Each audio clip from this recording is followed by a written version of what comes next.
So if you are a Jamaican living outside of Jamaica and you've been there for some 20, 30 years, but you've never had a Jamaican passport, this video is for you. In England, Canada, UK, and it could be many other countries who have never had a Jamaican passport for whatever reason.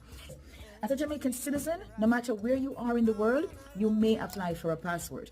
The purpose of this video is to get you to come forward and get your documents. There is absolutely no reason for you to be living overseas and not have a passport. And I mean persons who don't have a Jamaican passport, who don't have any other passport, which means you don't have the best piece of government issued ID. And because of that, you possibly can't get any other IDs.